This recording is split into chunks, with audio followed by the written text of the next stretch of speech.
c'est mon épouse qui parle le plus. Moi, je me tais. Ici, on me donne le micro. Alléluia.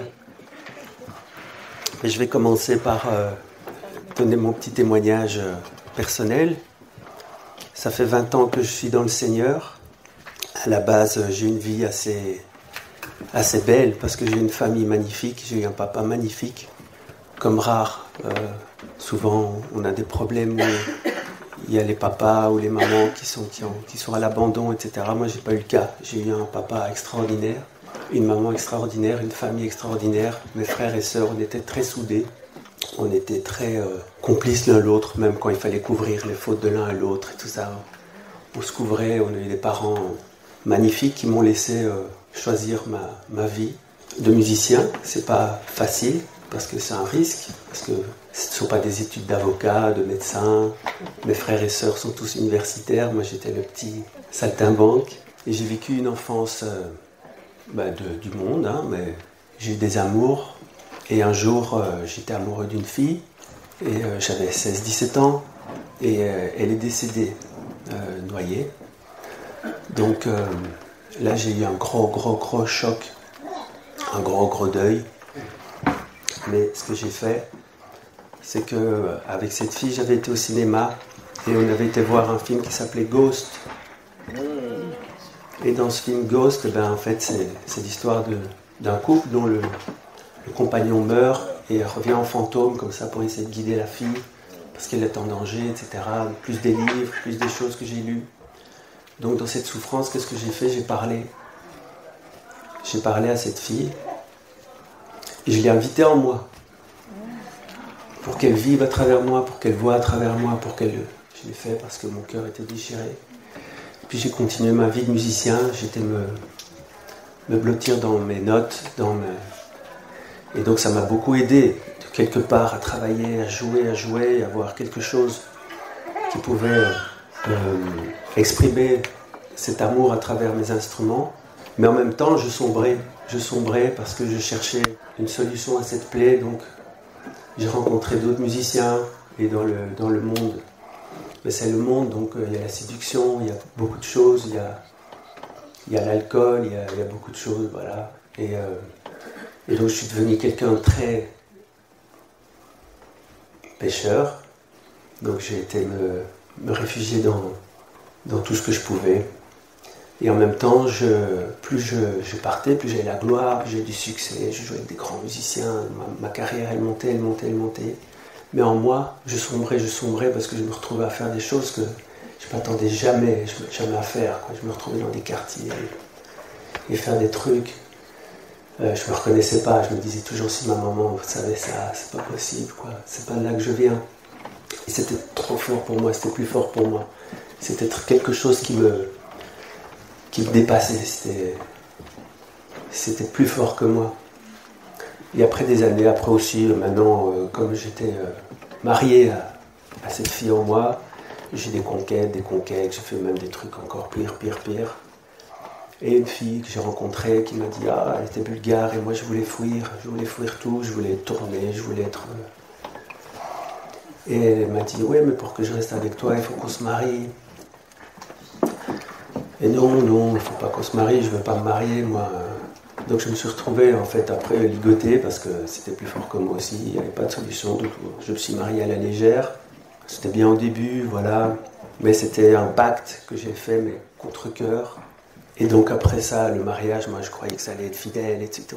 Bien. Et je me retrouvais encore à être infidèle, à faire des choses que... Voilà, et en moi, c'était dur parce que ma blessure était forte. Et un jour, j'avais bu, je me souviens, j'étais en voiture.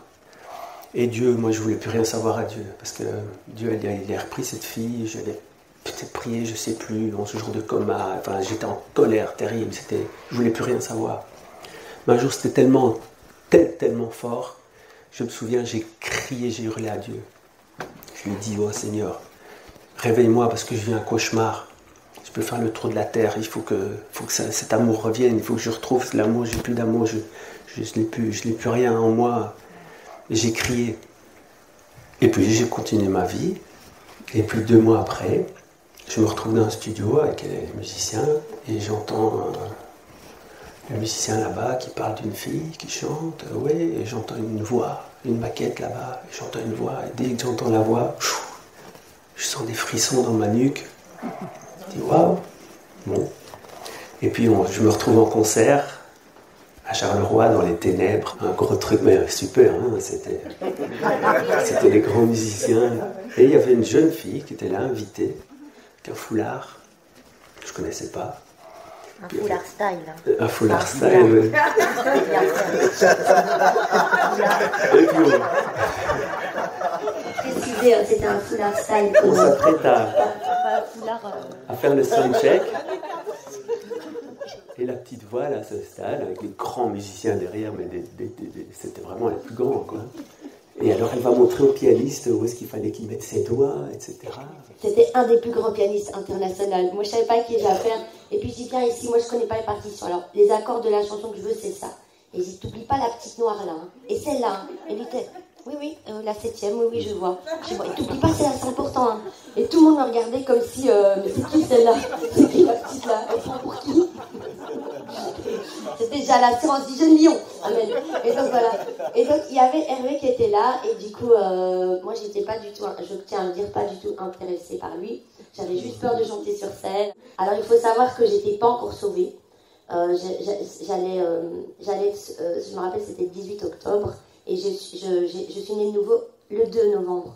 Et moi j'étais dans l'astrologie. J'étais dans mes trucs folie un peu, mais et donc je vais sur scène, je chante, et puis après je parle avec Hervé, j'ai fait tout son thème astral, je suis astrologie à fond, et puis après le big musicien qui veut s'occuper de moi, il voit que je suis un peu timbrée, parce que moi j'étais timbrée du cerveau, vraiment j'avais le cerveau complètement détruit, hein. Quand je suis arrivée à Christ, c'était le cerveau qui était détruit, et il a vu que j'étais un peu zinzin, voilà, il a dit celle-là, elle est folle. J'ai un petit peu parlé avec lui. Je dis, ouais, mon père, je le déteste, je veux le buter. La façon de parler.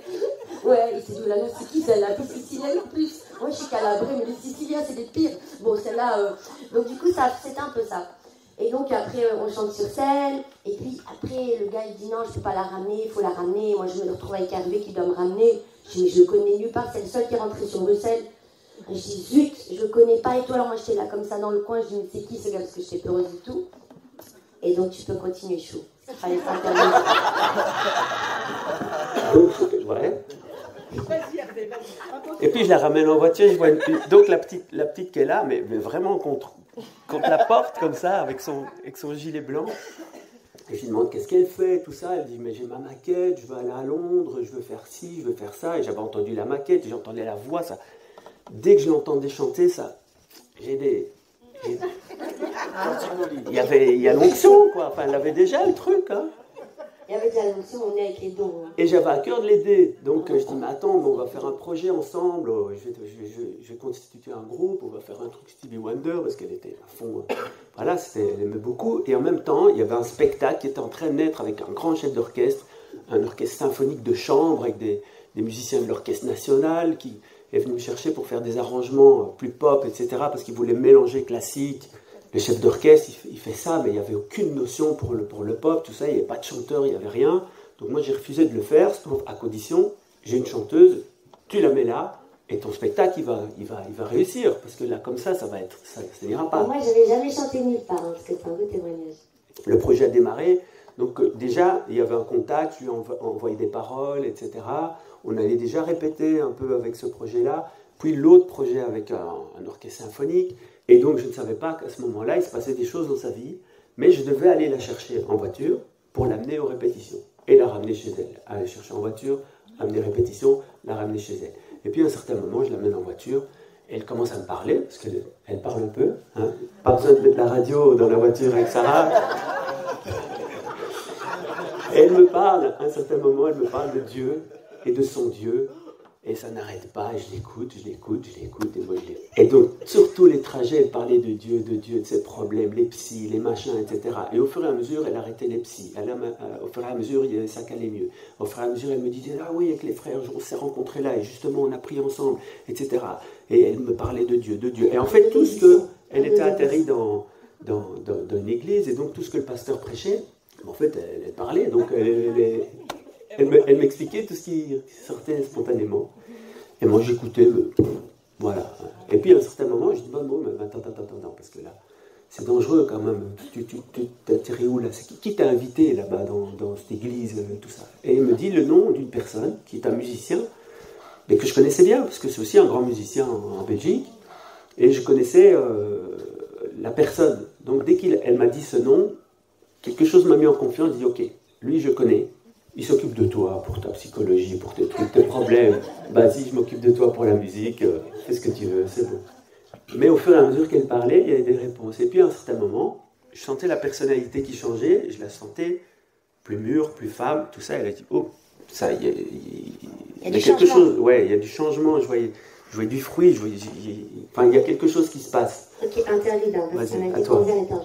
Donc, entre-temps, en fait, ce qui s'est passé, c'est que moi, j'avais des problèmes graves psychologiques. Comme vous voyez, mon cerveau était vraiment très atteint, on me traitait de folle, je dormais pas la nuit, je voyais des trucs la nuit. Je haïssais mon père parce qu'une voyante m'avait dit qu'il m'avait abusé petite, donc je savais plus respirer là où il respirait, j'avais des tocs, enfin, c'est devenu complètement, voilà, comme ils disent, zinzin. Et donc en fait, j'ai raconté comme ça ma vie aux gens parce que je cherchais de l'aide. Et là justement, le musicien en question, comme quoi il faut être humble, parfois il faut raconter, vous savez pas sur qui vous tombez. Ce gars justement allait à l'église et un jour il m'a appelé, il m'a dit, écoute, j'ai vraiment un cœur de t'inviter, est-ce que tu veux venir? Je dis, mais oui, moi je cherche des solutions. On a voulu m'amener à Lourdes, on a voulu m'amener chez Sandra Pepillo, les psychiatres, il n'y a personne qui avait trouvé une solution. Et j'arrive dans cette église et vraiment c'est un témoignage. J'étais arrivée, je me rappelle, en plus une église, c'était black américain, comme ça, c'est à Bruxelles, mais c'est une chorale gospel et tout, moi j'adore ça. Et j'arrive bien maquillée, bien pimpante, la petite chanteuse là qui arrive, moi je vais chanter, moi je chante bien. J'arrive, je rentre, et puis dès que la musique commence, ma voix bloque et je suis...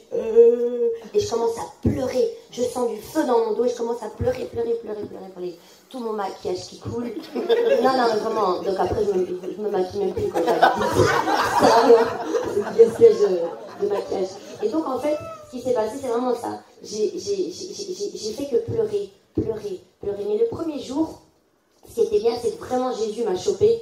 Je ne sais pas ce qui devait m'attendre le lendemain, mais je me rappelle qu'à la fin, le pasteur a une parole de connaissance et il a dit, il y a une fille dans la salle, le diable ne la laisse pas dormir la nuit. Si c'est toi, ma soeur, lève-toi. Et moi, j'étais en mode, et je vois tout le monde qui avait la joy, tout le monde dit rien. Je dis, moi, je ne vais pas raconter mes problèmes ici. J'étais en mode comme ça, j'avais honte. Et puis il dit, si c'est toi, ma soeur, lève-toi. Et puis je sens une force dans mon dos, je fais, ok, c'est moi. Donc je m'avance, et quand je m'avance, ce qui s'est passé, c'est la meilleure chose du monde qui me suis arrivée, c'est que j'ai reçu Jésus-Christ dans mon cœur comme Seigneur et Sauveur. Gloire à Jésus. Et donc, ce qui s'est passé, c'est que quand j'ai reçu Jésus dans mon cœur, j'allais chez le psy à ce moment-là, mon 3 ou 4e, je sais plus. Et du coup, je me rappelle qu'au début, mon petit tuto, et puis au fur et à mesure que le pasteur prêchait, parce que moi j'avais faim, j'allais le mardi, j'allais le mercredi, j'allais le vendredi, j'allais le dimanche, et alors je me rappelle, il voyait que j'étais un peu pas normale à l'église, donc dès qu'il y avait un beau mec, quoi, qui s'approchait de moi, il disait non, il faut la protéger, elle, dégagez-la. Donc vraiment, le pasteur, il me protégeait très très fort, quoi. C'était vraiment la petite qu'on sentait que j'étais fragile. Et donc, vraiment, et au fur et à mesure que j'allais à l'église, chaque dimanche, donc je me maquillais plus, vous avez bien compris, chaque dimanche, des fleuves, je pleurais, je sentais le feu. Et en fait, je me rappelle qu'il disait, voilà, si tu veux, demande tout ce que tu veux à Jésus. Il faut savoir qu'à ce moment-là, je dormais avec ma maman, je prenais 2 Xanax par nuit. Et il dit, ouais, demande ce que tu vas avec Jésus, surtout les nouveau-nés, ils ont toutes les prières à exaucer et tout. Alors moi, j'ai mis Jésus à l'épreuve. J'ai dit, ok, Jésus, je sais que le Xanax, tu sais pas le baisser comme ça, sinon tu as une dépendance terrible. Donc j'ai dit, Jésus, je te mets à l'épreuve, je vais arrêter et je vais pas avoir de dépendance. Et donc ça a été exaucé. Donc j'ai arrêté comme ça à cache. Ne faites jamais ça, hein, parce que il faut vraiment avoir, il faut être conduit par le Saint-Esprit, avoir la foi. Hein. Ne faites pas ce que j'ai fait. Mais j'ai eu un miracle. Et donc j'ai reçu mon miracle. Et puis, je me rappelle une nuit, ma mère ronflait, j'ai dit, ah, Seigneur, fais qu'elle ronfle plus, elle ne ronflait plus. J'avais tout plein de miracles comme ça qui se passaient. Bon, après, j'ai même demandé que Jésus me fasse dormir toute seule parce que j'avais vraiment des peurs, ma tête, c'était vraiment, c'était la folie là-dedans. Franchement, c'était la folie. Et donc, ce qui s'est passé, c'est que, ben oui, Hervé, on s'est rencontrés après, je m'étais disputée avec mon père. Et donc, du coup, vraiment, moi j'ai envie de témoigner que ça a été vraiment la louange qui a été dès le départ un instrument de guérison. Parce qu'en fait, j'avais le cerveau tellement vraiment détruit que c'était vraiment chaque fois qu'il y avait la louange, la présence de Dieu, chaque fois que je trouvais mon réconfort, je pleurais, je sentais le feu. Mais entre-temps, j'avais quand même des peurs, des petites choses que Jésus seul savait. Et alors je prêchais à Hervé dans la voiture, je dis ouais, le pasteur il a prêché ça, il a prêché ça, il a prêché ça, puis Dieu me donnait quelques petites paroles de connaissance pour briser des forteresses dans sa tête et pour le... C'est un don, ça s'appelle tu brises une forteresse et tu replantes avec la parole, et Dieu m'en avait donné 2-3 pour lui. Et je lui envoie ça, et là je le sens que c'est quelque chose qui se brise. Il me dit ouais, mais ouais, Dieu c'est mon pote, ouais, ça va. S'il te fait du bien, Dieu, c'est bien. Il se foutait un peu de moi en fait, hein. Il était vraiment un peu comme ça. Ça c'est bien, ça te fait du bien, Dieu c'est bien. Vraiment le cœur dur là. Jusqu'au jour où Dieu l'a mis au pied du mur. Attends, tu le racontes ou je le raconte? Attends, avant, parce que toi tu avais tes souffrances, moi c'était pareil, je venais du deuil. C'est un réflexe naturel que les gens... Quand ils perdent quelqu'un, ils leur parlent et le monde bombarde. Allez-y, parlez à tout le monde sauf Jésus. Et évidemment, le diable va détourner n'importe quoi, n'importe comment pour détourner. Et là, comme j'avais l'habitude de parler, voilà, elle me prêche toujours ce que le pasteur lui a prêché la veille, et c'est par le Saint-Esprit. Il m'a dit, mais Hervé, tu sais... Dieu ne tue pas, il ne tue pas, c'est pas lui, tu dois savoir que le diable est là, que la malédiction, il existe. C'est ce que les gens ne savent pas, ils ne s'attendent pas, on croit en Dieu, mais on ne sait pas qu'il y a un ennemi. Donc cette fille, c'est l'ennemi qui l'a tuée, c'est une malédiction, ce bébé Dieu, il a pleuré avec toi, il était là avec toi. Il est amour, Dieu est amour. Et aussi, il n'y a pas de contact entre les morts et les vivants. Quand Jésus donne la parabole de Lazare, le pauvre et l'homme riche qui dit va, retourne dire à ma famille, etc. Il dit non, mais même si tu ressuscites, ils ne vont pas t'écouter. Ils ne pouvaient pas aller donner contact. Donc voilà, ces paroles-là ont coupé. Tu me permets de citer juste un passage biblique? Je veux juste, puisqu'il parle de ça, que tout le monde n'est pas forcément au cœur, citer Ecclésiaste 9 à partir du verset 4 jusqu'au verset 6. 4 à 6. Alors, pour tous ceux qui vivent, il y a de l'espérance, et même un chien vivant vaut mieux qu'un lion mort. Les vivants, en effet, savent qu'ils mourront, mais les morts ne savent rien. Et il n'y a pour eux plus de salaire, puisque leur mémoire est oubliée. Ça veut dire qu'ils n'ont plus de mémoire de nous. Amen. Continue le verset suivant. Et leur amour et leur haine et leur envie ont déjà péri, et ils n'auront plus jamais aucune part à tout ce qui se fait sous le soleil. C'est-à-dire plus aucune influence. Amen. Un verset que je vous donne parce que c'est important. Amen. Contre la confusion. Exactement. Et alors je lui disais, il n'y a pas de contact entre les morts et les vivants. Et lui, ça faisait des années qu'il lui parlait parce qu'il disait, ouais, moi j'ai pas besoin de Dieu, j'ai mon ange. Mais je savais qu'un jour il fallait que je lui dise, c'était pas la veille que le pasteur a prêché, je devais sentir quand il faut le dire. Parce qu'il faut savoir, vous, quand vous recevez des vérités que vous voulez évangéliser aux gens, il faut être sensible au Saint-Esprit. C'est pas parce que vous avez l'info que vous devez la donner tout de suite. Il faut la donner quand vous sentez que c'est le moment, que le cœur il est disposé. C'est pas vrai que la veille le pasteur avait prêché. Je crois que le pasteur avait prêché il y a 2 semaines. Mais je sentais que là c'était le moment. Je l'avais dit de rien, comme ça. Oui, tu sais, il n'y a pas de... Voilà, comme ça. Et donc ça c'était le truc. Et donc ça, en fait, cette parole, comme on dit, la parole de Dieu, c'est une épée.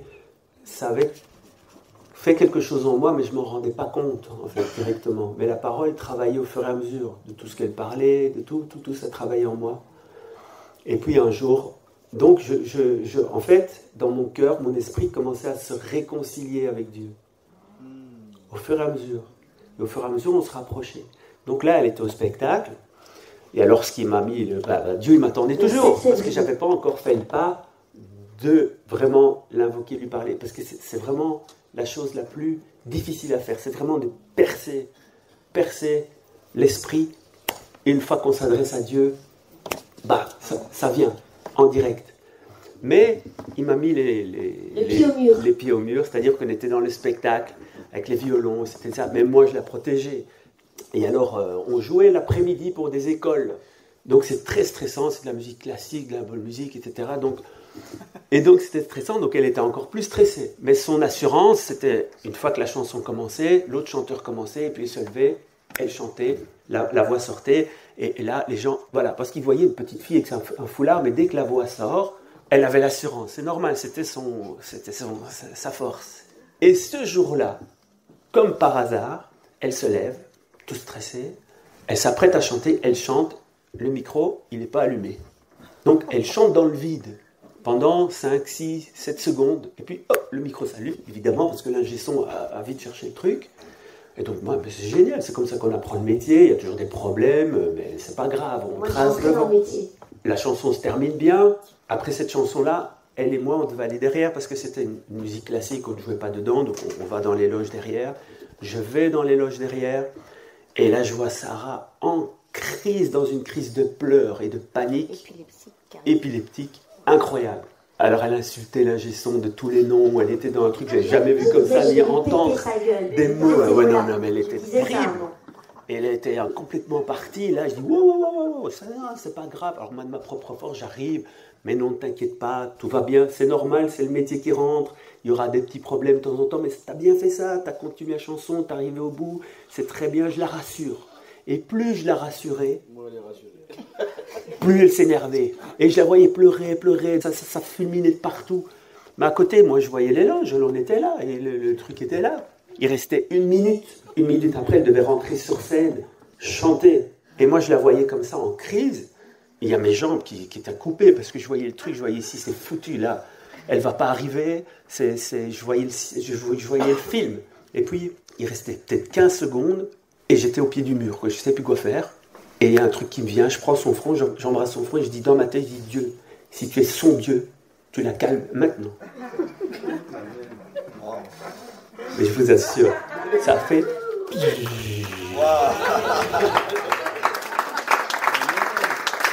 Elle m'a regardé, elle a frotté ses yeux, elle me dit, on y va? Hop. Elle est repartie, et moi je suis resté sur place.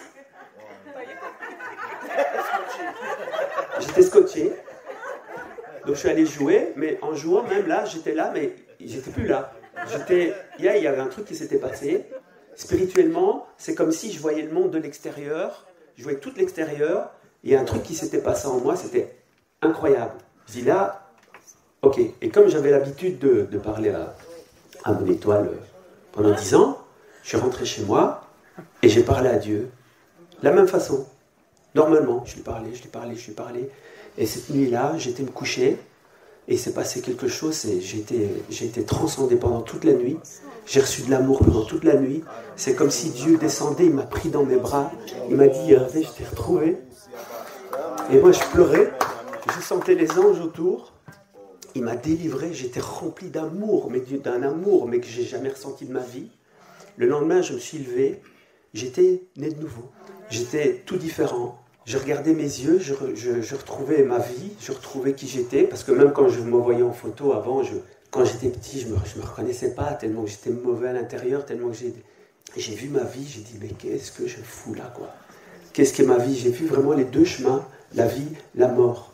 J'ai dit, Seigneur, là, j'ai rencontré, je lui parlais, je l'appelle, je dis, écoute, Sarah, il se passe un truc, ah oui, c'est normal. Là, on se voit. Et donc, je ne pouvais pas faire autrement que de retrouver Sarah et lui témoigner ce qui se passait. Elle commence, elle dit, ah mais voilà, t'es né de nouveau, donc demande à Dieu ce que tu veux, tout ce que tu veux, il va te le donner. Et moi je demandais, on allait jouer, je voulais une place de parking, mais c'était des bouchons, c'était Bruxelles, tous les jours j'avais une place de parking devant la porte, tout ce que je demandais, je sentais les anges, je sentais tout ce que je demandais, j'étais né de nouveau, mais par j'ai pas été à l'église pour ça, c'est par après. Donc, en même temps, parallèlement, quand Dieu m'a déversé tout son amour, il m'a délivré. Donc, ça veut dire que du jour au lendemain, j'avais envie d'être sérieux, donc c'était fini. J'ai l'addiction, là, au machin, au quartier là-bas, c'était fini, tout fini. Même mon physique, ça veut dire que mon palais, j'étais redevenu comme un enfant. Donc, un enfant de 9 ans, vous lui donnez un verre de vin, ça goûte pas. C'était pareil. Je ne pouvais plus boire une goutte d'alcool du jour au lendemain. C'était fini. Je ne pouvais plus. C'est pas que je ne pouvais plus, que je ne peux pas, c'est que j'étais plus capable. J'avais soif de jus de tomate. Je ne sais pas pourquoi. C'était rouge. Ça avait l'air du sang peut-être. Mais en même temps, non, il y a une autre anecdote, mais c'est pas grave. Mais c'est fini. Donc j'étais vraiment délivré, quoi. J'ai compris pourquoi après. Mais donc, comme je changeais spirituellement, mais mes amis musiciens avec qui je faisais 400 coups et tout ça, ils sentaient cette séparation-là. Ils disent non, mais moi, après, je prêchais Jésus à tout le monde. Je commençais à évangéliser tout le monde. Donc tout le monde paniquait, évidemment, dans le milieu. Donc j'étais rejeté. Donc, évidemment, depuis qu'il a rencontré cette fille, ben voilà, j'ai eu beaucoup de tribulations. J'étais séparé de tout. Dieu m'a pris, il m'a mis à part, il m'a mis là, avec Sarah. Et en fait, mon pasteur, à ce moment-là, il changeait d'église. Donc, il venait d'arrêter là où il était. Il ouvrait sa propre église, où c'était un bâtiment tout en chantier. Il faisait tout noir, il y avait juste un spot. Et il y avait plein de gens qui étaient là. Qui prient en langue. Et normalement, on invite les gens à l'église. Un dimanche, il y a la belle louange, la gloire, alléluia, le ciel et tout. Son premier jour d'église, c'était un lundi. Il arrive dans un taudis. Vas-y, raconte. Oui, c'était un taudis, donc il y avait 15 personnes qui prient en langue, Je ne savais pas ce que c'était du tout. Moi, je n'ai jamais entendu parler du Saint-Esprit. Je ne l'ai jamais vécu. Donc, je m'assieds, je me sens bien. J'étais en paix. Je savais que Dieu me conduisait. J'étais séparé de tout. Je me laissais conduire. Et là, après, le pasteur prêche, et prêche sur le fils prodigue. Et moi, j'écoute ça, mais c'était moi. C'était mon histoire. C'est exactement ce que j'avais vécu. Puis donc, le lendemain, je voulais revenir. Parce que, de toute façon, je n'avais pas le choix. Je sentais que c'était ma place. Et on venait ensemble. Et en partant, elle me parle du Saint-Esprit. Elle me dit, si tu veux recevoir le Saint-Esprit, tu demandes à Dieu, tu reçois. Je dis, ok. Bon. Et entre-temps, elle me dit, mais tu sais, même à l'église, il y a des gens qui arrivent comme ça, ils ne savent pas d'où il vient. Et puis les gens prient pour eux, il y a des délivrances. Mais elle ne savait même pas de quoi elle parlait. Elle avait peut-être vu ça une fois. Le lendemain, je reviens, je suis dans l'église, les gens prient en langue, je suis là, je suis bien. Et une personne rentre dans l'église. Et tout le monde commence à prier autour. Mais je voyais, en fait, Dieu me démontrait tout ce qu'elle me disait, quoi, tout le temps, en vrai. Puis le pasteur prêche. Moi, j'étais rentré chez moi, comme je parlais à Dieu maintenant tout le temps, je dis, Seigneur, moi je veux recevoir le Saint-Esprit, ça m'intéresse. Ok. Simplement, comme un enfant, quoi, mais vraiment. Et après, le pasteur prêche. Après, il a prêché, il dit, bon, il vient vers moi. Il dit, bonjour Hervé, ça va? Oui, on peut prier ensemble? Oui. Tu veux recevoir le Saint-Esprit? Je dis, oui. Ben oui. Ok, on va prier ensemble. Il m'impose les mains, on prie. Là, ça sort. J'ai la langue qui sort comme du feu. Et c'était comme une machine. C'était vraiment, c'est pas que je devais me forcer à prier en langue, ça n'arrêtait plus. C'était comme un fleuve qui commençait à couler. Et j'ai pas arrêté de prier en langue, tous les jours, parce que j'étais dans une situation, j'ai même plus de chez moi, j'étais parti de chez moi, j'ai eu après les tribulations, j'étais séparé. Dieu nous a mis à part, mais en fait, j'ai compris par après que Dieu m'avait vraiment loin pour rester à côté de Sarah, parce que Sarah avait des problèmes encore à résoudre avec tout ça. On a fait des chemins, on a fait un album, on a fait beaucoup de choses. Maintenant, ce qui est important de savoir, c'est que depuis le mois de juillet, donc ça fait 20 ans qu'on vit dans le... Ouais, bon, après je vais reprendre un petit peu. Tu peux aller la relève maintenant. En fait, voilà. En fait, nous, je vais vous avouer, on n'a pas été préparés. Ouais, c'était un bon moyen de couper. En fait, ce qui s'est passé, c'est qu'en fait, je vous avoue, on n'a pas été préparés à témoigner. C'est-à-dire, Dieu, depuis qu'on vient ici, il nous prépare à rien. On était là en louange, moi j'étais là par terre, là maintenant je pleure avec Dieu, Hervé la batterie, puis Jules qui vient chez moi, vous allez témoigner. Je dis, ok, d'accord, ok, bon, on va témoigner. On ne sait même pas de quoi témoigner. Mais par contre, là où je voulais en venir, c'est que, voilà, maintenant ça fait 20 ans qu'on est chrétien. On a vécu la gloire de Dieu, on a vécu des manifestations, on est tombé dans l'esprit, on a vécu vraiment des moments énormes dans la louange. Moi, personnellement, mon témoignage, c'est surtout que Dieu parce que j'avais vraiment le cerveau très, très atteint, même s'il m'a fait les miracles du Xanax, les petits miracles comme ça. Je vais vous avouer, 3 ans après, je les ai repris. Hein. Bah oui. Pourquoi? Parce qu'il y avait un spectacle qui était très difficile, j'avais peur, parce qu'il y avait un autre spectacle, j'avais trop peur de pas bien faire, j'étais perfectionniste, je dormais plus la nuit, et bon là je suis retombée dans les Xanax, et mais avec moins de quantité, donc c'est juste pour vous dire que c'est pas parce que Dieu nous délivre de quelque chose, s'il traite pas le fond, voilà, en fait les miracles il va les faire, mais à un moment donné il faut la guérison des émotions, il faut la guérison du passé, et le problème c'est que si ça c'est pas réglé, on va soit retomber, c'est pour ça qu'il faut bannir, il faut critiquer personne dans la drogue, je vous incite pas, dans la cigarette, dans quelque chose, une addiction qui va un peu apaiser vos émotions. Donc en fait, c'est vrai que moi je voudrais juste témoigner d'un passage important. J'étais dans une église où c'est vrai ça prie en langue. C'est vrai, ça parlait du sang de Jésus, le combat spirituel un peu. Mais il n'y avait pas de délivrance, il n'y avait pas de prophétique. Ça, on a grandi dans une église alors que moi je suis une adoratrice prophétique. Et le prophète, en fait, n'est pas très bien accepté dans une église où il y a du contrôle. Et là, on était dans une église où il y avait du contrôle parce que voilà, c'était comme ça. Mais ce qui s'est passé, c'est qu'en fait, Dieu a mis au pied du mur mon pasteur. Parce que 1 an après que j'étais chrétienne, il y a une femme, elle était invitée, et je sais pas, je crois que c'était une évangéliste, elle était venue pour faire des guérisons, des délivrances. Heureusement, Hervé n'était pas là. Je crois que ma première délivrance, tu l'as vue ici. Hein. Avant ça, Dieu n'a pas permis. Sinon, tu m'aurais vu sous un autre œil. Et en fait, ce qui s'est passé, c'est que cette femme, elle vient, elle dit, venez sous l'onction, venez de guérir, venez les malades et tout. Qu'est-ce que tu as, les genoux, viens, rababashita. Vraiment une femme de feu, je crois que c'est une évangéliste. Et puis après, moi, comme j'avais encore des problèmes dans ma tête, mais bon, quand on est chrétien, on fait bonjour, je t'aime de l'amour du Seigneur, tout va bien. Mais on dit pas, j'ai encore des dînes dans ma tête, il y a des trucs qui vont pas bien, tu vas pas dire ça à ton frère, c'est les côtés.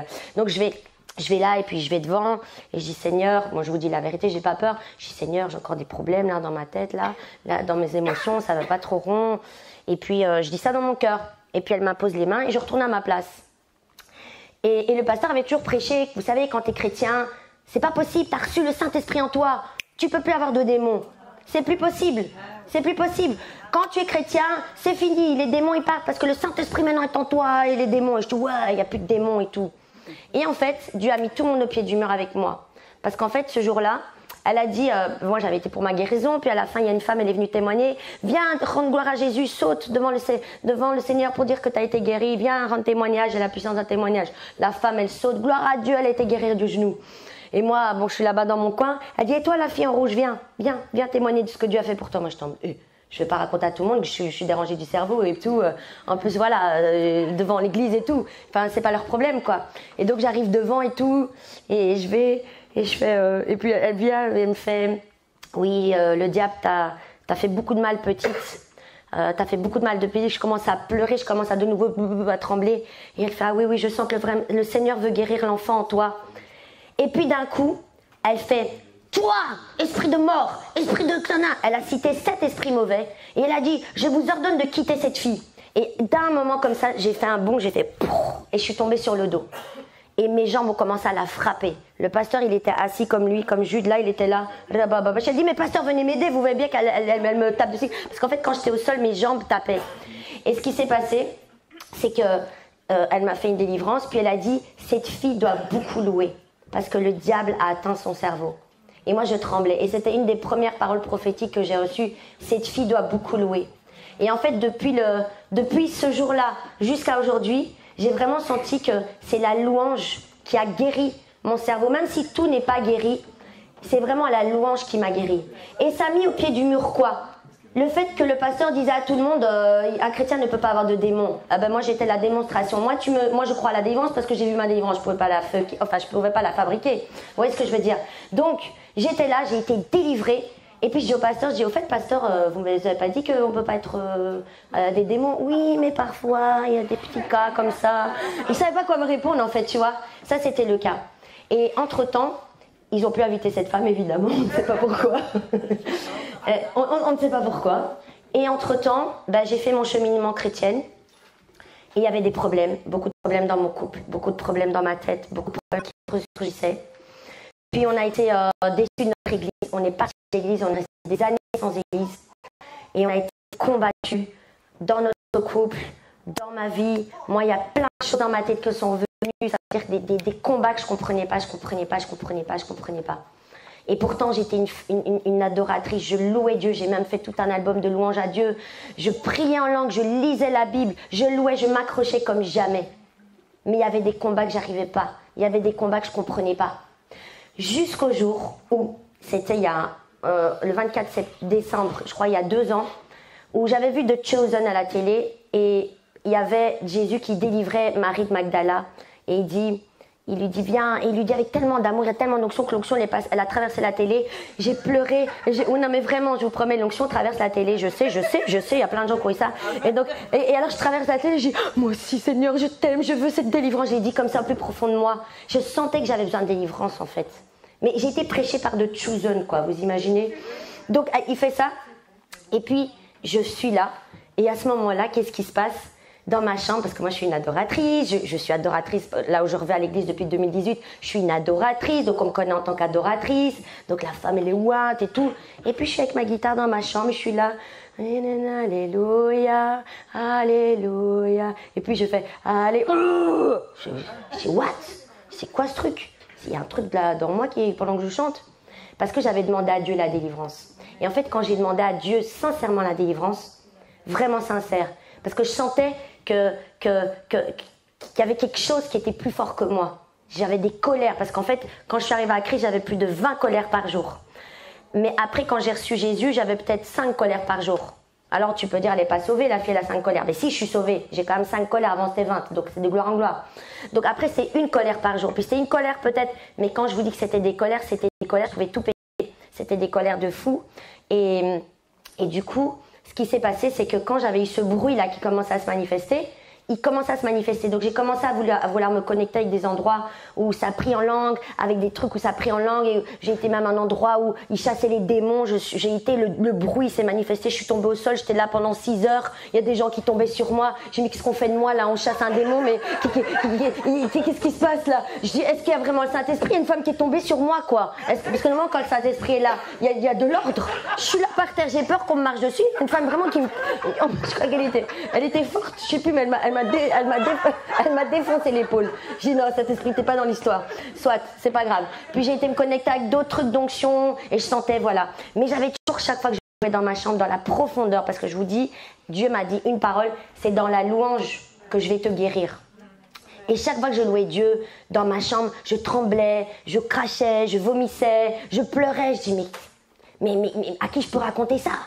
Dans mon église, là, ça n'existe pas. L'église où je suis allée après, c'est encore pire, il n'y avait pas ce genre de choses. Donc, à qui je pouvais expliquer ce genre de choses? À qui? Et puis, un jour, voilà, après, je me connecte avec un mouvement prophétique où on prie les uns pour les autres, avec un mouvement en Suisse et tout. Il y a une femme elle voit vraiment que je suis en détresse. Elle me dit, je vais faire une petite relation d'aide avec toi. Et à ce moment-là, elle fait une relation d'aide. Et franchement, ça a fait beaucoup de bien. Hein. Ça nous a fait du bien. Et puis, elle m'a parlé de Michel Dastier. Elle a dit oui Michel Dastier, mais comme ça. Hein. Et puis je dis répète un peu le nom, parce que voilà, ça c'est le Saint-Esprit. Je dis répète le nom que tu viens de dire là. Michel Dastier. Ah, Michel Dastier. Je vais la voir, je la regarde ses prêches et tout. Je dis mais je me sens concernée et tout. Je me sens concernée. Les trucs ancestraux, je suis sûre que moi j'ai des bagages lourds. Je le sentais au fond de moi, c'est pas possible. J'ai trop de combats, trop d'attaques. Pourtant, moi, je faisais des combats spirituels dans la louange. On m'a dit, t'as l'onction pour dégager les démons. Donc, moi, j'y allais, rabababa, et puis le lendemain, des flèches dans le dos. J'ai dit, mais c'est pas possible. Qu'est-ce qui se passe? Et donc, je suis venue ici en juillet. Et ça, c'est le témoignage, parce que vraiment, c'est pas pour vous je prendrai ma com après. Non, je rigole. Non, c'est pas pour vendre. Je rigole. Non, je rigole. Non, en fait, je rigole vraiment. C'est pour la blague. En fait, ce qui se passe, c'est que j'arrive ici en mois de juillet.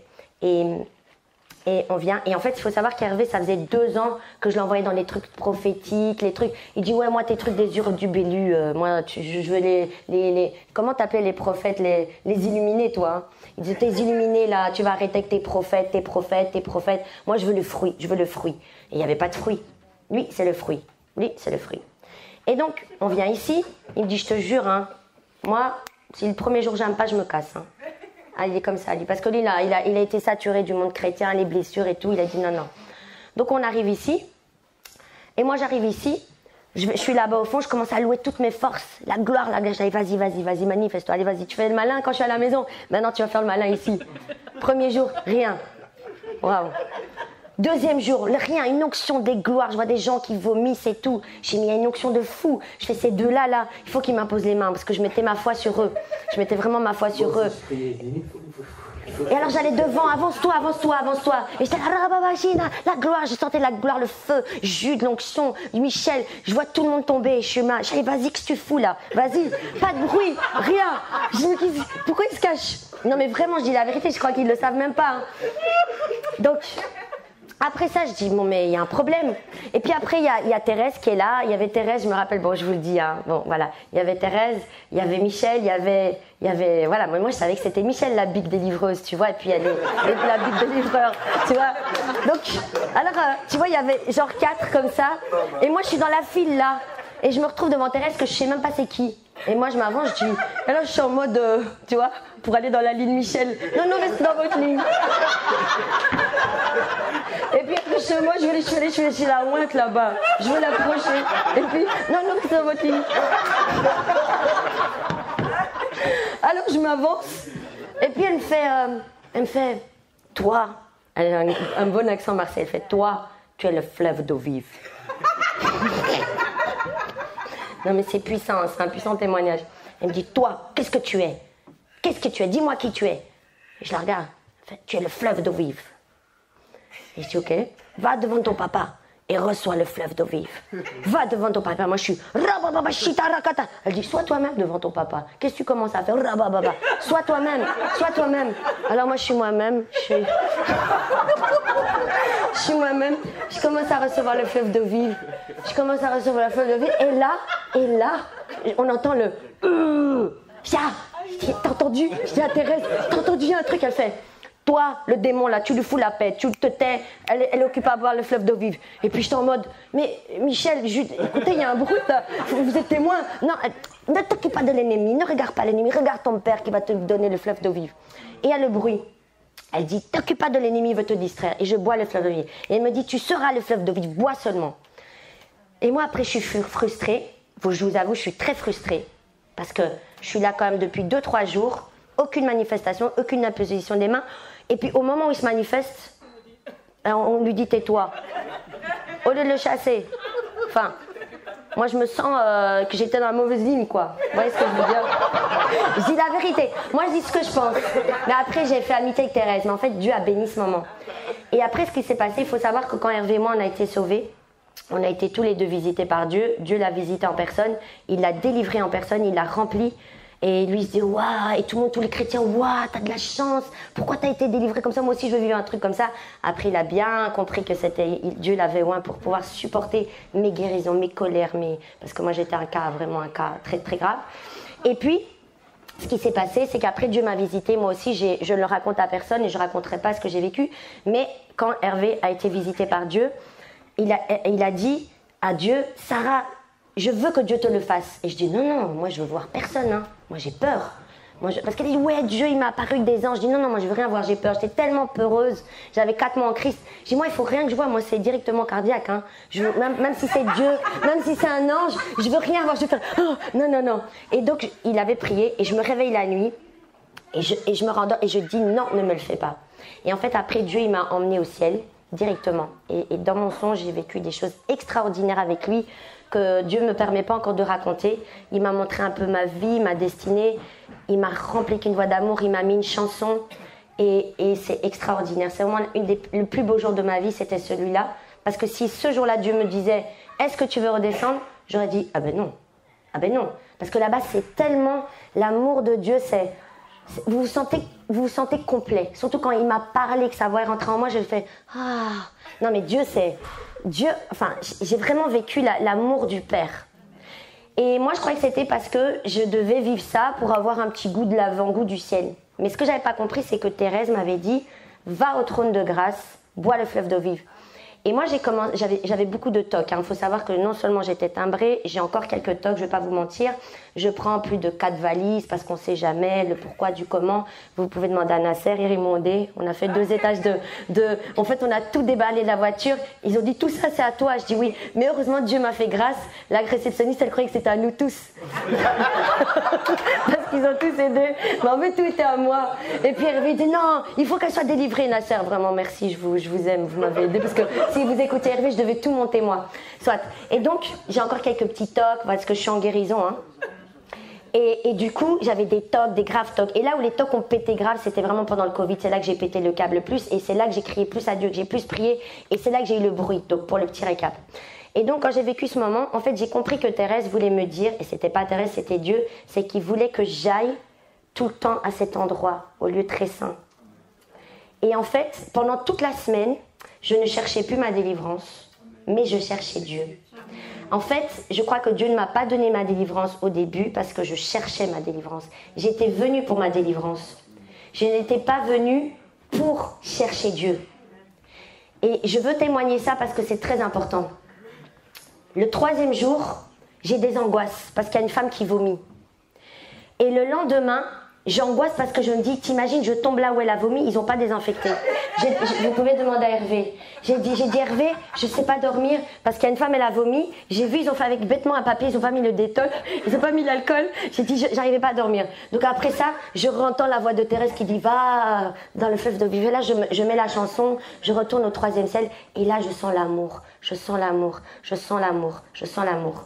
Et pour vous dire que c'est vraiment des séminaires contrôlés par le Saint-Esprit, je vous dis, je vous le dis, c'est un séminaire, j'ai jamais vu un truc aussi puissant par le Saint-Esprit. Parce que moi, je suis une tête dure, j'ai un caractère très fort et je suis comme Jacob, moi je tiens tête à Dieu. Je suis un peu comme ça, je ne vais pas vous mentir, je suis une dure à cuire.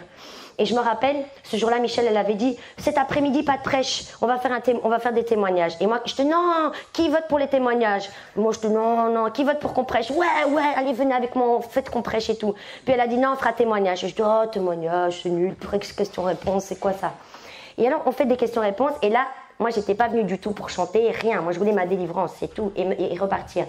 Et là, je dis à Michel, dans une question, je dis, ouais, une fois, je louais, j'avais fait une délivrance, et juste après, je louais, et j'ai reçu une flèche dans mon dos. Et ma voix est partie. Et elle me dit, ah ben ça, c'est une flèche satanique. Et puis, elle passe, elle fait, tu chantes, toi? Je dis, bah oui. Bon, ben tu vas chanter. Et moi, comme j'étais perfectionniste, vous savez, moi, c'était les violons, les retours. Là, j'étais une petite diva avant. J'étais vraiment... fallait tout. Et là, je dis à Hervé, elle va pas me demander de chanter ce soir, elle va pas faire ça. J'ai dormi 4 heures, j'ai pas de voix. Il y avait même pas des bourretons, il y avait un petit crotophone là. Je chante pas ici. Non, il y avait vraiment un crotophone. Il y avait pas de retour. Rappelez-vous, c'est le petit machin Behringer là. En fait, j'avais déjà tout analysé. Quand elle m'a dit tu vas chanter ici, j'ai dit jamais. Il y a pas le matos qu'il faut et tout. Dans ma tête, franchement. Et là, j'ai dit à Dieu, je chanterai pas. Ah ouais, j'ai dit je chanterai pas. Moi, je suis venue pour ma délivrance. Je ne suis pas venue pour chanter. Parce qu'en plus, j'ai dormi 4 heures, ma voix n'est pas top, il faut que je sois au 9e coma, il faut que ma vibe soit nickel, fine. Non, j'étais trop dans le perfectionniste. Et alors, à un moment donné, je fais ma sieste et je reviens. Et puis, Michel, direct le même jour, elle me dit, bon, viens, toi, vas-y. Je dis, what? Je dis, je ne suis pas préparée, j'ai rien. Elle dit, non, mais vas-y, t'es pro ou t'es pas pro? Et je dis, oh, la femme d'autorité, mais elle a une onction d'autorité. Même moi qui ai la tête la plus dure, t'es pro ou t'es pas pro? Elle m'a défiée. Je dis, bah ouais, je suis pro, moi. Je suis allée, je commence, et Dieu m'avait dit, tu fais tes chansons. Parce que c'est les seules que je connais par cœur. Moi, je connais rien de vos chants français. Moi, je connais que des trucs américains ou de mes chansons à moi, c'est tout. Je connais pas les trucs français. Donc je fais le Saint-Esprit et là tout le monde connaît, tout le monde est content, il y a la gloire, tout le monde danse, alléluia, allez, des guérisons, même t'as dansé, tout le monde a dansé. Je dis gloire à Dieu. Puis le soir je réécoute une prophétie que Dieu m'avait faite dans un groupe prophétique. Il m'a dit, Sarah, je t'ai donné l'onction pour amener la joie, mais aussi l'onction prophétique dans la douceur et l'adoration. Et je sentais que Dieu me disait, t'as pas fait tout, t'as pas donné tout le package que j'ai mis en toi. Donc je sentais que Dieu allait me refaire chanter. Sauf que, écoutez bien, ça c'est hyper important, c'est important que vous compreniez c'est quoi la délivrance, parce que je vais quelque part. Ce jour-là, normalement, je dormais 4 heures, puis je faisais une sieste d'1 heure. Et ce jour-là, Jérôme avait prêché, tu dois tout mettre au feu, toutes tes idoles, tout. Mets tout ce que tu aimes sur le feu, mets au feu. Alors moi, je dis, Seigneur, je mets ma voix au feu, je mets mes chansons au feu, je mets tout ce que tu m'as prophétisé au feu. Et j'étais là, non, ça je veux pas, où aller, ça va, je mets au feu. Enfin, j'étais vraiment, il y avait un combat de fou comme ça. Et elle dit, mais maintenant que tu as mis tout au feu, les anges, je vois, ils apportent. Et si c'est de Dieu, Dieu va ressusciter dans la gloire. Mais si c'est pas de Dieu, ça va être consumé. Et moi, j'étais... Et alors, il avait dit, et tu dois donner ta vie pour tes frères. N'oublie pas, ta vie pour tes frères. Et moi, alors, il est je sais pas quelle heure. Je dis, bon, je vais aller faire ma sieste, parce qu'elle risque de me demander de chanter aujourd'hui, vu que c'est le dernier jour. Je la vois venir. Et je dis, bon, je la vois venir, je dis, bon, je trace devant pour faire ma sieste, puis j'ai une sœur qui me dit, Sarah, j'aurais besoin de ton ordinateur, est-ce que tu pourrais m'aider? Et moi, la première réponse était non. Tu vois, mais non, je dois faire ma sieste. Moi, je dois faire ma sieste. Et puis le prêche qui a brisé mon cœur, non, tu dois ta vie, tout pour ça, j'ai fait, ouais, ok, je vais t'aider. Donc j'ai dit un oui, mais de mauvais cœur, je l'ai aidé. Et quand je l'ai aidé, j'ai pas fait ma sieste.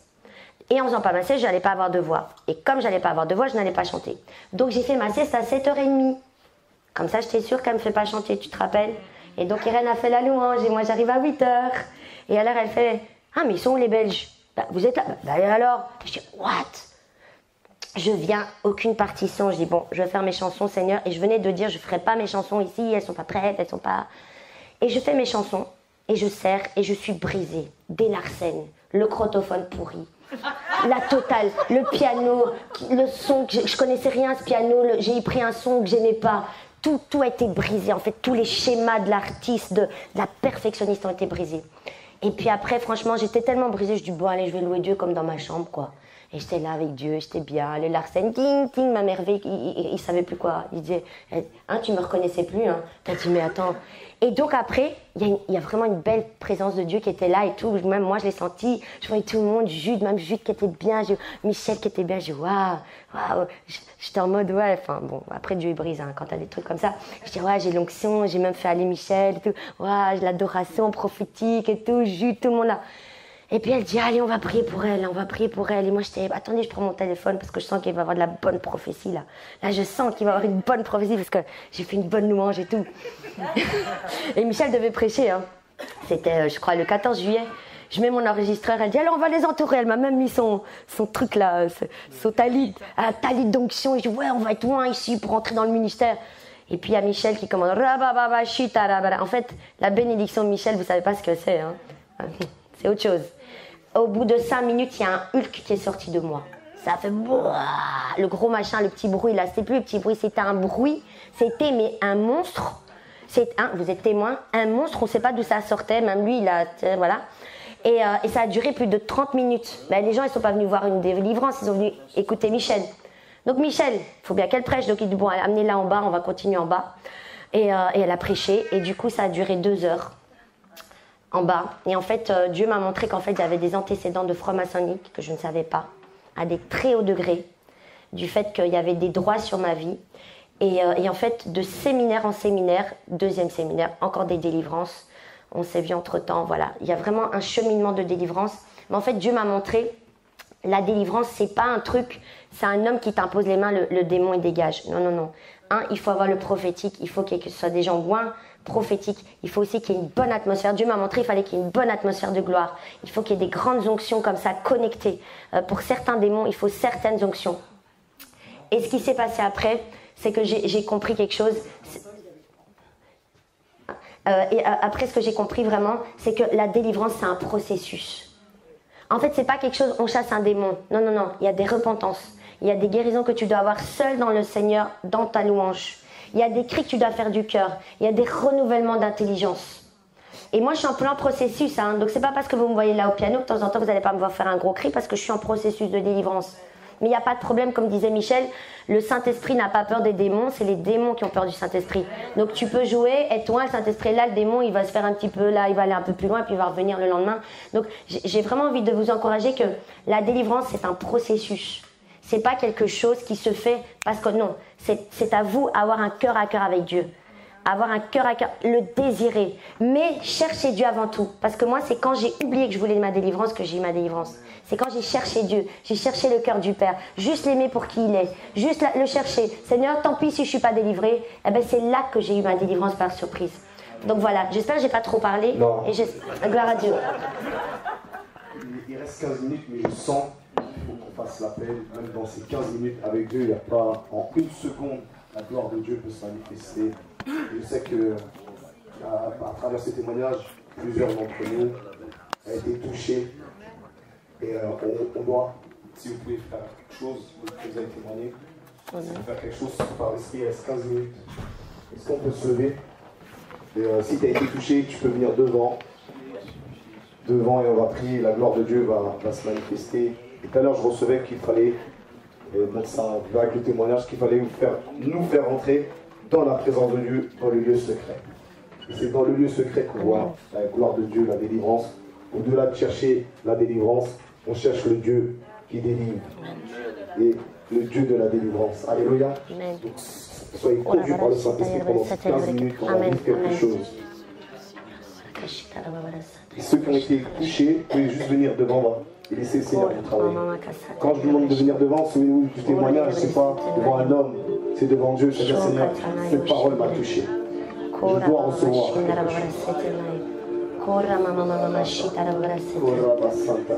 Sachez que la délivrance aussi, il y a la guérison, c'est un package. Parfois on doit vraiment aller dans votre cœur, un cœur à cœur avec Dieu. Je vous encourage vraiment d'avoir un cœur à cœur avec Dieu et d'être honnête. En fait, la Bible dit, il faut adorer Dieu en esprit et en vérité. Et en vérité, ça veut dire avec un cœur vrai. Soyez vous-même, Dieu vous connaît. Il vous aime tel que vous êtes. Soyez vous-même. Soyez vous-même. Vous pouvez même dire, Seigneur, je ressens rien. Je sens que je t'aime pas comme je devrais. Dites-lui tout ce que vous avez sur le cœur. S'il y a des gens qui vous ont fait du mal, parce qu'en fait la délivrance parfois c'est souvent lié à une blessure, ça peut venir de vos antécédents. Dieu peut révéler par grâce, mais vraiment faites un cœur à cœur avec Dieu. Dites-lui combien vous l'aimez, combien vous avez besoin de lui, combien vous l'aimez, combien vous avez besoin de lui, et cherchez-le. Comme disait Thérèse, elle avait vraiment raison. Va devant le trône de grâce et commence à recevoir ce fleuve d'eau vive, ce fleuve d'amour, ce fleuve de paix. Je sens une forte onction, Dieu va agir. Commencez. Il est ton papa, il t'aime, il t'a créé. C'est lui ton père. Et le plus beau cadeau qu'il puisse te faire, c'est oui, te guérir et te délivrer, parce que c'est le pain des enfants.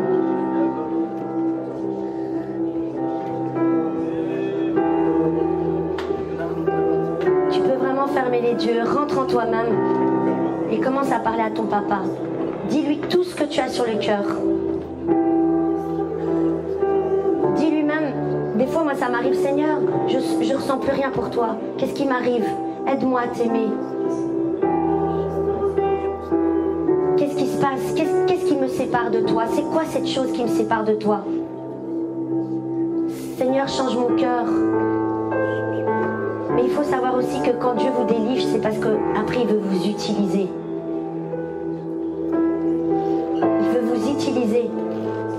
Il va faire de vous des disciples. Parce qu'en chacun d'entre vous, il a mis un dépôt. Un dépôt pour guérir les autres, un dépôt pour délivrer les autres, un dépôt pour apporter sa parole, un dépôt pour parler de lui. Mais le plus important, sachez qu'il vous aime. Parce que l'amour est la plus grande puissance. Laissez-vous aimer de Dieu. Il n'est pas comme votre Père terrestre. Il est bon, il est fidèle. Il n'est pas comme cet ami, ce mari, ce frère, ce père qui vous a trahi. Non, non, non, non. Dieu est saint. Dieu est pur. Vous savez, saint, c'est plus que pur. C'est une personne pure. Vous voyez, un bébé, c'est pur. Mais Dieu est comme ça. Dieu est pur. Dieu est bon. Et il vous aime avec presque de la souffrance, tellement qu'il vous aime. Tellement qu'il vous aime. Pensez à la personne que vous aimez le plus. Ce soit un animal, une personne. Ressentez l'amour que vous avez pour cette personne pendant 2 secondes. Eh bien, vous allez voir, Dieu vous aime plus que ce que vous avez comme amour pour cette personne. Laissez-vous remplir de cet amour. Laissez-vous remplir par ce fleuve d'eau vive. Ne cherchez plus à être délivré, à être guéri. C'est lui qui va vous délivrer. C'est lui qui va vous guérir. La délivrance appartient à l'Éternel. C'est lui qui connaît déjà le jour. Mais lui, ce qu'il veut, c'est votre cœur. Il veut votre cœur. Et si tu sens que tu lui as pas donné ton cœur, dis Seigneur, par la foi, tu dis Seigneur, je te donne mon cœur. Je te donne mon cœur. Je te donne mon cœur.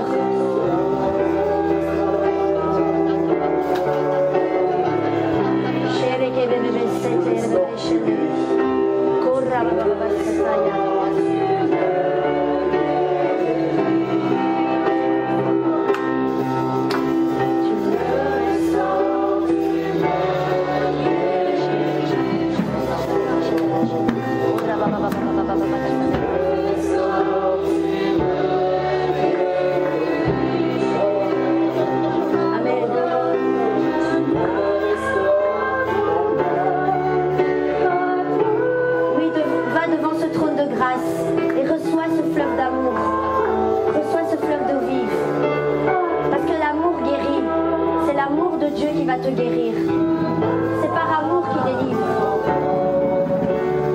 question d'amour. Laisse-toi aimer. Enlève tes murs, enlève tes protections. Devant lui, tu peux les enlever. Tu peux enlever tes protections. Vas-y. Laisse-toi aimer de Dieu. Laisse-toi aimer de Dieu.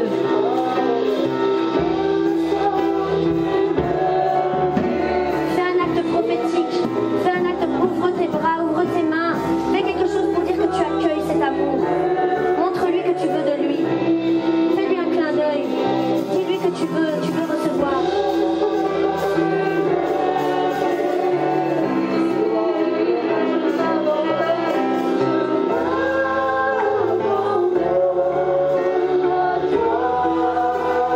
Dis, révèle-moi ton amour, Père. Révèle-moi combien tu m'aimes. Dis-lui, révèle-moi, il va le faire.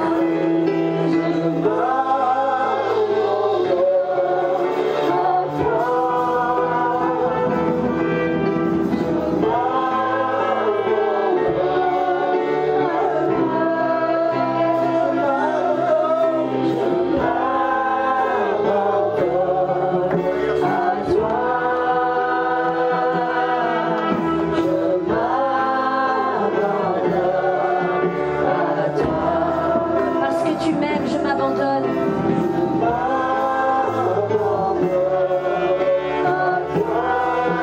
Tu es la fille bien-aimée en qui il a mis toute son affection. Tu es sa fille bien-aimée. Tu es son fils bien-aimé. Lui veut juste t'aimer. Laisse-le remplir de ton amour.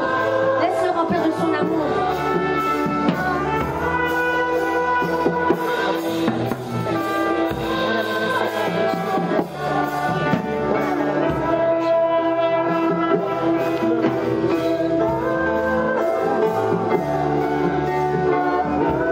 Oui, tu fais un cœur à cœur avec papa. Un cœur à cœur. Ouvre-lui ton cœur. Ouvre-lui ton cœur. Ouvre-lui ton cœur. Tu peux, il est saint. Il est saint, il est pur. Il ne te fera jamais aucun mal. Rien, il ne te veut que du bien.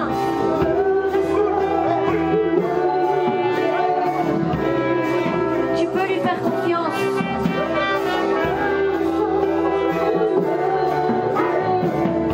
Tu peux t'abandonner, tu peux lui faire confiance.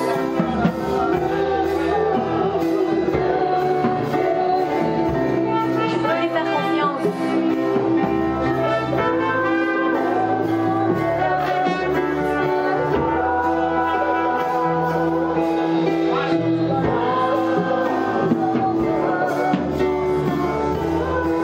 Oui, abandonne-toi dans ses bras d'amour.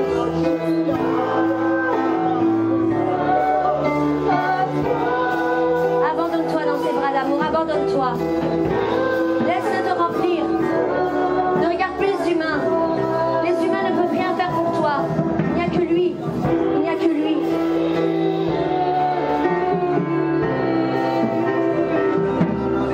Reçois. Reçois son fleuve. Reçois son fleuve d'amour. Reçois son fleuve d'amour.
d'amour. Je ne veux que toi, je ne veux que toi, je ne veux que toi, mon papa, mon papa,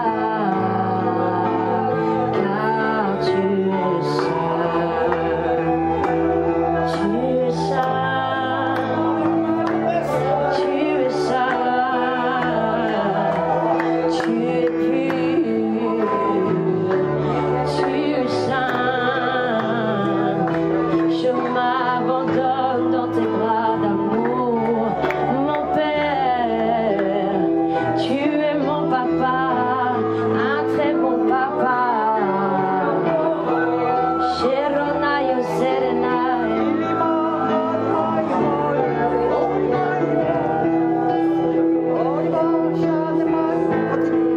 Sheronayo Baba Sereya Rodayo. Rodayo, révèle-moi combien tu m'aimes. Que ce soit le cri de ton cœur, révèle-moi, révèle-moi combien tu m'aimes.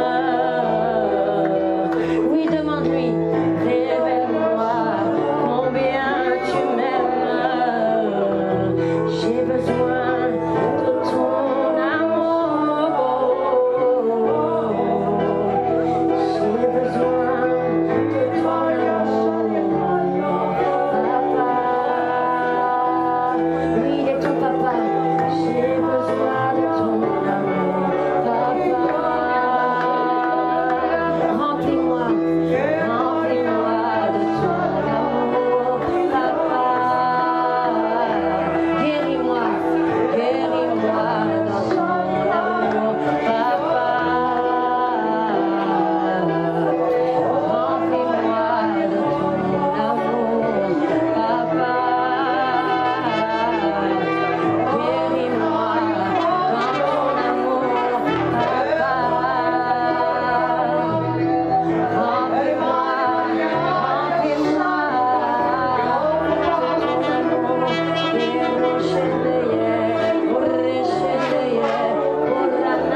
Dieu fait quelque chose. Venez juste devant nous.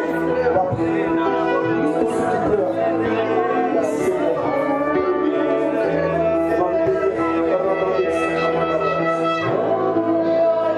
Tous ceux qui pleurent. Est-ce que vous pouvez dire ce qu'il y a pas? On va prier pour vous.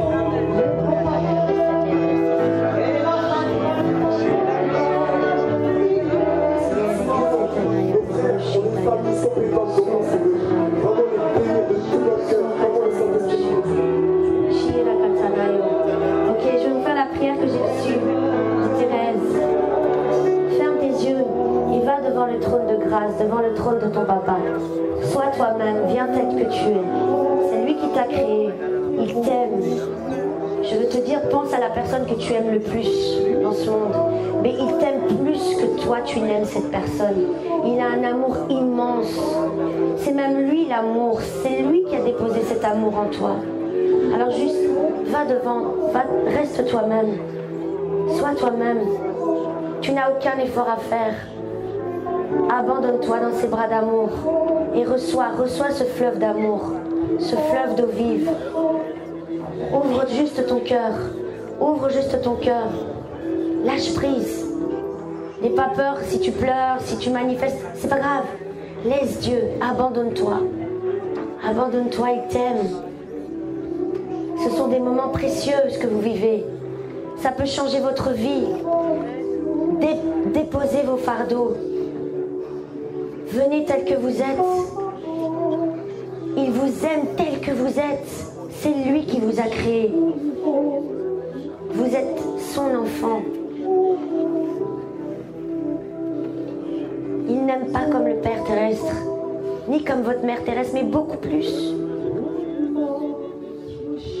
C'est un amour immense, la largeur, la hauteur, la longueur, la profondeur de son amour. Laissez-vous maintenant remplir. Faites un face-à-face devant votre papa. Et laissez-vous remplir.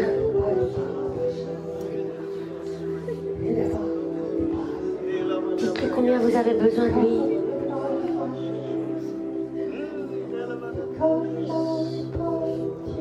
Inonde-nous, Père. Seigneur, tu nous as tellement aimés que tu as envoyé Jésus sur cette terre. Donner sa vie. Parfois, on peut être reconnaissant quand quelqu'un nous fait un service, nous paye un resto, nous aide à un déménagement. On est reconnaissant. Mais Jésus a donné sa vie, son sang à la croix. Pour toi. Même pour une personne qu'on aime, on ne le ferait pas. Nous, en tant qu'être humain. Mais il a donné sa vie. C'est un amour qui dépasse ton entendement. Laisse-toi remplir. Fais un cœur à cœur avec lui. Laisse-toi guérir. Laisse-toi remplir de ce fleuve d'eau vive. Oui, Saint-Esprit. Tu as répandu l'amour du Père par le Saint-Esprit. Pour ceux qui n'ont pas reçu le Saint-Esprit, laissez-vous remplir du Saint-Esprit. Le Saint-Esprit, c'est Dieu lui-même. Jésus a dit, je ne vous laisserai pas seul. Je vous laisserai le Saint-Esprit. Le consolateur. Le consolateur. Il ne vous laissera pas orphelin. Non, il vous laisse le consolateur. Pourquoi est-ce qu'il a laissé le mot consolateur? Parce qu'il savait que vous auriez besoin d'être consolés. Alors laissez-vous consoler par le Saint-Esprit. Jésus, il est doux et humble de cœur. Il est doux et humble. Si tu n'as pas reçu le Saint-Esprit, Dieu a dit demandez et vous recevrez. C'est très simple. Il désire plus que toi-même te le donner parce qu'il est mort sur cette croix pour que tu puisses recevoir ce beau cadeau, le Saint-Esprit en toi.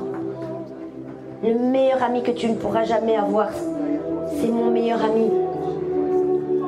Celui qui te console, celui qui te guérit, celui qui fait que tu n'auras plus peur d'ouvrir ton cœur, de peur d'être blessé parce que tu sais que le Saint-Esprit le soir même pourra guérir ta blessure.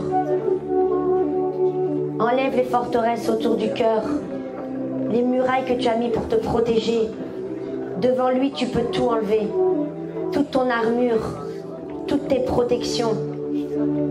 Tu peux venir tel que tu es. Enlève tes murailles, enlève tes protections. Enlève ta carapace. Reviens comme quand tu avais 2 ans. Venez à moi comme des enfants. Redeviens un enfant qui va dans les bras de son Père. Et si tu n'as pas reçu le Saint-Esprit, tu peux dire Saint-Esprit. Saint-Esprit, j'ai besoin de toi. Viens habiter en moi. Parce que la Bible dit dans Romains 5,5, l'amour du Père a été répandu dans vos cœurs par le Saint-Esprit. Que le fleuve d'amour de Dieu coule maintenant en toi. Que le fleuve de Dieu maintenant coule maintenant de son trône de grâce. Qu'il t'entoure maintenant, qu'il te remplisse. Qu'il te guérisse, qu'il te console. Et autant convenable, il te délivrera de toutes ces chaînes, de tout ce qui t'alourdit, de tout ce qui t'empêche de faire ce que pourquoi Dieu t'a mis sur cette terre. Mais toi maintenant, tu as besoin juste un cœur à cœur avec papa.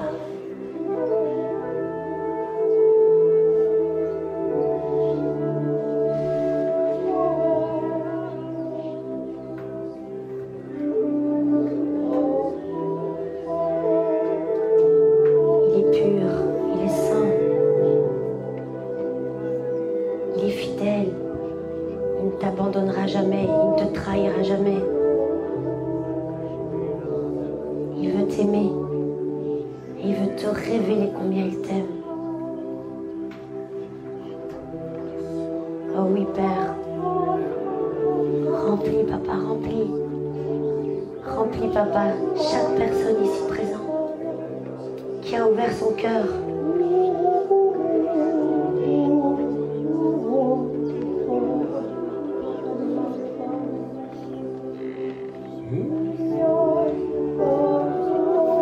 Dieu est puissance, Dieu est gloire, mais avant tout, Dieu est amour. Laisse-toi inonder.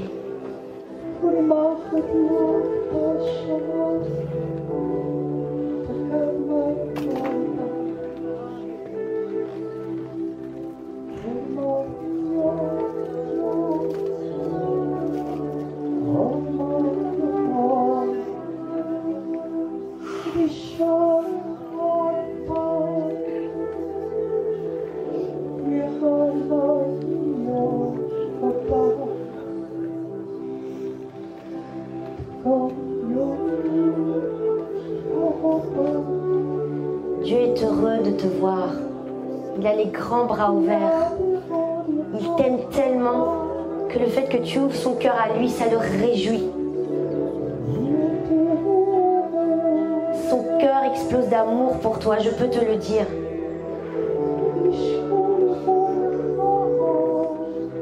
Et le fait que tu regardes à lui, que tu te laisses aimer de lui, que tu lui montres ton amour, ça le réjouit. Il est heureux de te prendre dans ses bras. J'ai vécu une guérison comme ça il y a 2 jours. J'étais avec mon chat préféré. Et je l'aime tellement, mon chat, que quand je l'ai pris dans mes bras, il se pavanait dans ma main. Il se pavanait dans ma main, il ronronnait. Et je disais, mais Seigneur, je l'aime tellement. Et le fait qu'il me montre son amour, ça remplissait mon cœur. Mais vous savez quoi? J'ai dit à Dieu, Seigneur, si tu m'aimes comme moi j'aime ce chat, pourtant c'est un chat, mais alors tu dois m'aimer, mais d'un amour incroyable, parce qu'un chat c'est pur, c'est pur, c'est... Et quand je voyais qu'il me rendait son amour, j'avais une joie, je pleurais tellement que j'avais de la joie. Mais sachez que c'est ce que Dieu ressent pour vous. Il est en train de mettre sa main sur votre tête. Et vous pouvez ronronner, vous pavaner dans ses bras d'amour et lui rendre cet amour et lui dire, oui, je t'aime aussi, papa. Soyez vous-même avec lui.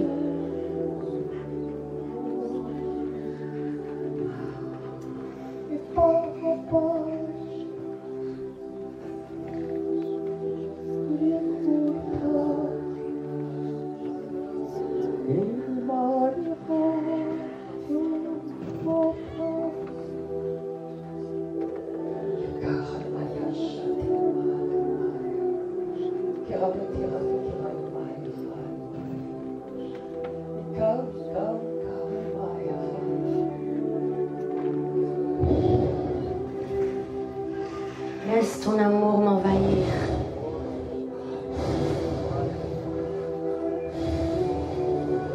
Laisse ton amour m'envahir.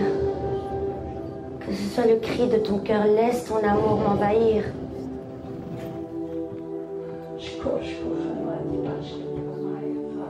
Laisse ton amour m'envahir.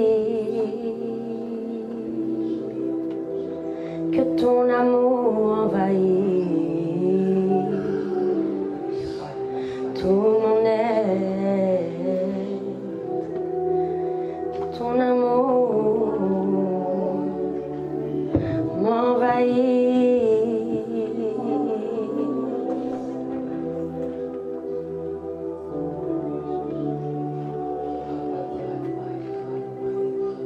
Avec Dieu, c'est un cœur à cœur.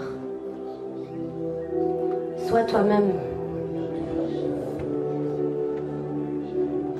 Je termine avec cette parole.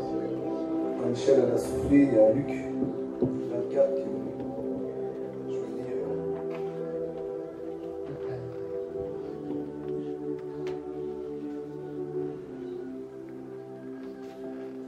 Alors, il leur ouvrit l'esprit afin qu'ils comprennent les Écritures.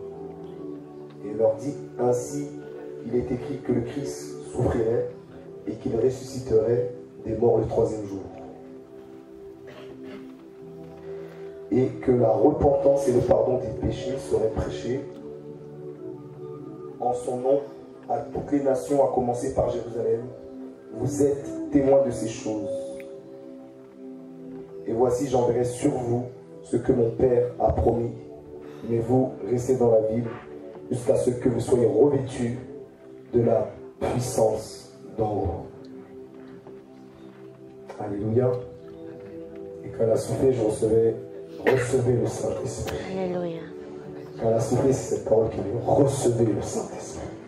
Recevez le Saint-Esprit. Recevez le Saint-Esprit. Recevez le Saint-Esprit. Recevez le Saint-Esprit. Recevez le Saint-Esprit.